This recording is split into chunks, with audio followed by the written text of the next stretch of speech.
All right, the Sacramento Kings made a trade today. They are trading Jalen McDaniels and a second round draft pick to the San Antonio Spurs. This move, the Spurs in return are given a future second round draft pick to the Kings in return.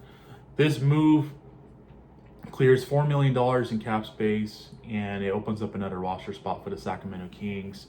Um, this move was out of the ordinary. This was really weird, but we do know that the Sacramento Kings have been in the works of working towards a bigger deal. And that bigger deal may be coming soon. The Sacramento Kings are really interested in making another move.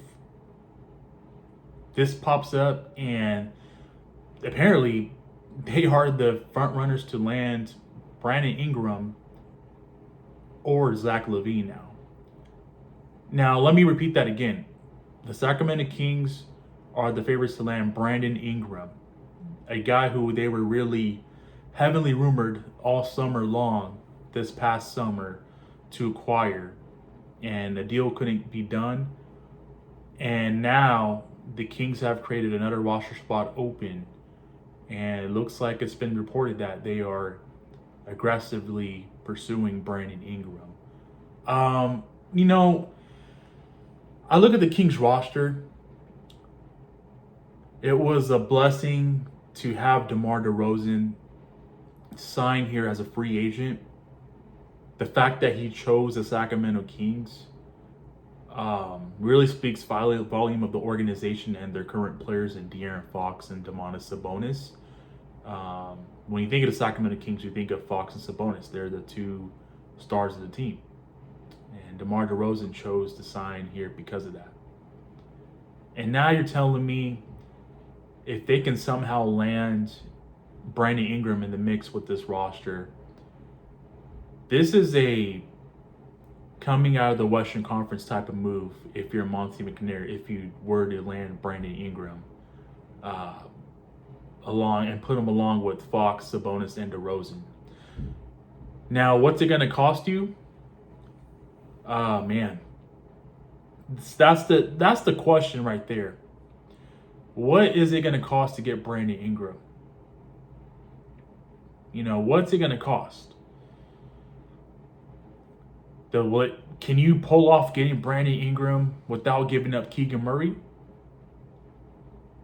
Is that value? Is that a possibility where what you can pull that off? If you pull that off, if you can somehow get Brandon Ingram without giving up Keegan Murray, Monty McNair deserves probably the General Manager of the Generation Year award, or the generational freaking General Manager of the award, because boy, oh boy, I don't know how they're going to pull that off. I don't know if, they have the ability to pull off a Brandon Ingram type of move. Zach LaVine, I just don't see that happening, because they signed DeMar DeRozan. DeRozan was a former teammate of Zach LaVine, and I just don't think that the Kings can afford to get another guard. But with Brandon Ingram, it gets very interesting, because fit-wise, we've been rumored and linked to him. Do we need Brandon Ingram? We can definitely use his ability to defend on the defensive end. The Kings are lacking at that depth and that forward position. Other than Murray, who is, behind Keegan Murray, or who will be playing alongside Keegan Murray? Boy, if you could pull off a Brandon Ingram type of move, you can have Fox, DeRozan as your backcourt, along with Murray or Ingram at the 3, with Sabonis and Murray or Ingram at the 4 and the 5. God, that would be an insane starting 5, and a pretty damn good Western Conference contender if you can pull this off. Now, realistically speaking, could it happen? Anything's possible, right? Who would have thought that the Sacramento Kings would have signed DeMar DeRozan, arguably their biggest free agent prize, in franchise history.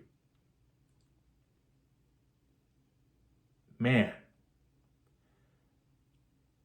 if they can pull this off, if Monty McNair can pull off acquiring Brandon Ingram without giving up Keegan Murray in a trade, wow. That would just change the dynamics of this team, and that would put him in title contention. Seriously, guys, that would put the Sacramento Kings in NBA championship conversations if they can pull this off. So, with that being said, Jalen McDaniels' stint with Sacramento was short. I mean, they traded him, they traded Davion Mitchell and Sasha Vezenkov for Jalen McDaniels in a trade over the summer that led him to be a Sacramento King for a summer and for training camp, and then three preseason games in. He didn't have a good stint preseason wise, and then the Kings decided to pull the plug, and they sent him to the Spurs. So in return, the Kings do get a second round draft pick, and they've cleared $4 million off the books, and they've opened up another roster spot. And now with this news coming out that Brandon Ingram is the favorite to land, and Sacramento's favorites to land Brandon Ingram in a trade, boy, I mean, how could you not be excited? This is going to be insane. I want to hear from you guys. So let me know your guys' thoughts on this Brandon Ingram, Zach LaVine rumor that the Sacramento Kings are linked to. Like I said, who would have thought the Kings would have signed DeMar DeRozan? That kind of just came out of nowhere, and it was talked about for a day or two, and then it became official. Who knows what's going on right now and what's going to lead up to the start of the season. But boy, oh boy, if the Sacramento Kings can pull this trade off and acquire Brandon Ingram in a trade without giving up Keegan Murray, I mean, wow. Just wow. If anything pops off, I will keep you guys up to date. Greatly appreciate you guys tuning in. We have a preseason game tomorrow against the Utah Jazz. And then we wrap up the preseason on Thursday against the Los Angeles Clippers. And then it starts for real in 10 days. It starts for real. Game 1 against the Timberwolves. And we shall see if the Kings can pull off a Brandon Ingram trade by then. We shall see, man. So with that being said, I will catch you guys in the next video. Peace.